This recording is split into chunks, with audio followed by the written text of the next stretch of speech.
RJ Barrett's had plenty of eye-popping stretches throughout his career where he looked like he was primed to take the leap many of us expected from him. At various points in his career, RJ flashed in every area of the game. In his sophomore season, he provided stellar defense and off-ball play when he hit over 40% of his threes.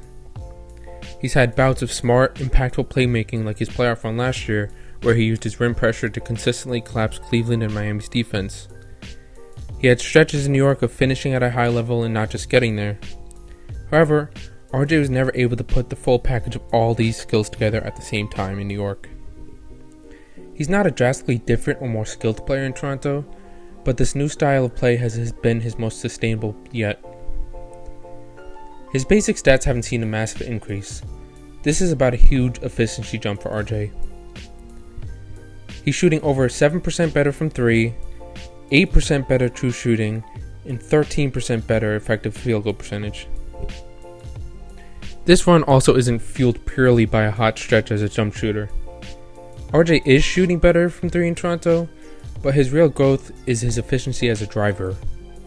RJ's strength, footwork, pacing, and his craft have always allowed him to access the paint with relative ease. His decision making upon getting there was usually the issue. I think his shooting percentages at the rim were always underwhelming, but it was more about shot selection than finishing talent. There were far too many drives that resulted in low percentage looks at the rim, while easy kickouts or dump-offs were available. It's not about a lack of passing ability either. RJ's displayed vision, ability to pass from a variety of angles, throw well-placed lobs, or hit shooters off of a live dribble. This was more of a willingness issue, or maybe just trying to force things too much. The numbers back up RJ passing more in Toronto. Specifically on drives, he's passing 14% more and has seen a 17% increase in shooting on drives because of that. His assist percentage on those has nearly doubled. He's getting blocked less at the rim too, because there's less forced drives directly at rim protectors or multiple defenders where he's just heaving up. Now I think a big reason for RJ taking a lot of those forced looks is because he's a rhythm player. He got a number of plays drawn up for him in New York, particularly pistol actions or handoffs to get him downhill, but he did go stretches of time without getting a touch, and was often playing a spot-up role on possessions that weren't schemed specifically for him. When it was Randall and Brunson leading the offense, there was a lot of standing around for RJ. That's not an excuse for his forced shots, but I think RJ's mindset had him feeling inclined to make something happen when he finally did get the ball after one of those stretches. And this definitely isn't a knock on Brunson, Randall, or the Knicks offense as a whole. That style of play has proven effective for them, it just wasn't the ideal environment for RJ. He's not built to play the role that OG Anunoby plays for them now as primarily a catch-and-shoot, closeout attacker. Toronto's overall offense and talent level is definitely worse than New York, but the movement-heavy play style is definitely more conducive to RJ's skill set. His usage is actually down in Toronto, but I think he's more involved on a play-to-play basis, and he gets the ball in scenarios that are more favorable to his strengths. He's running more in transition, he's cutting more, getting more handoffs, he's running less pick and rolls, which were a pretty inefficient play type for him, and overall he's generating much more shots at the rim. RJ's also more willing to move the ball, knowing that there's a greater chance he'll get it back in this Toronto offense. Now that's not to totally excuse RJ for some poor decision making at times in New York. I think he could have done a little bit better of performing in the role they expected of him. This is just more of a comment on the type of player he is. And I don't think this was ever a selfishness thing with RJ, or him only trying to pad his scoring numbers.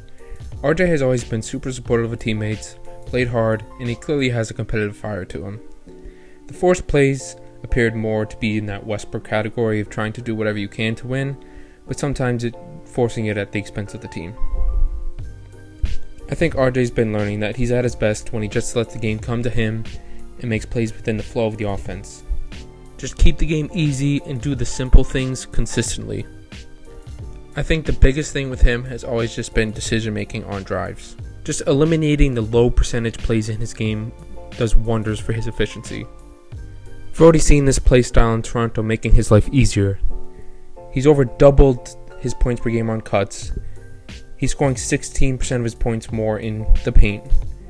He's scoring 5% of his points more in transition, and over 10% less of his plays are coming as a pick and roll ball handler.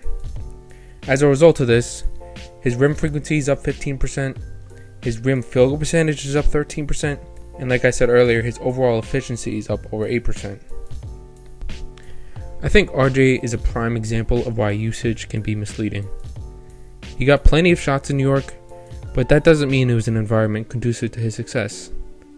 It's not simply about just getting him the ball more or letting him cook either.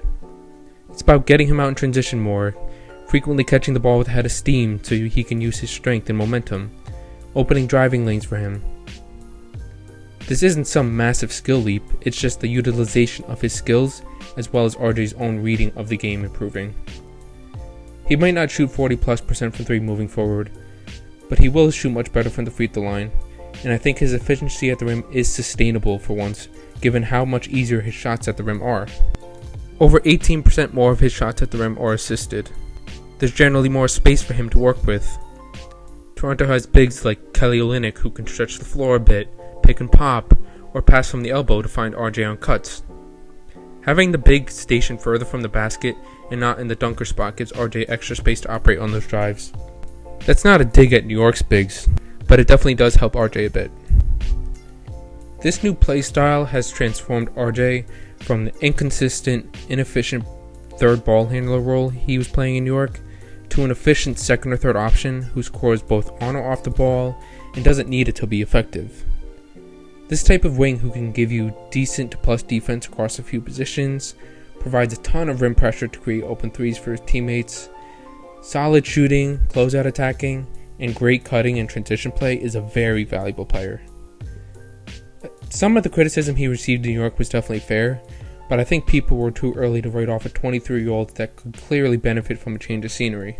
I've always believed RJ has all-star potential, and whether he gets there or not, this basketball he's been playing will make him a really valuable winning player no matter what. Whatever his ceiling is, I'm sure RJ will work as hard as needed to improve his game and maximize his career. Before we end this video, I just wanted to send condolences to the Bear family for the tragic passing of RJ's younger brother Nathan. I don't know RJ personally, but in watching him for 4+ years in New York, he always seemed like the utmost professional, hard worker, and just a very easy individual to root for. I think I can speak for all Knicks fans when I say we're wishing the best for him and the whole Bear family. I'm very glad to see RJ get back on the court Tuesday, have a big night against the Lakers, and continue his success. With that said, thank you for watching. Any feedback is welcome.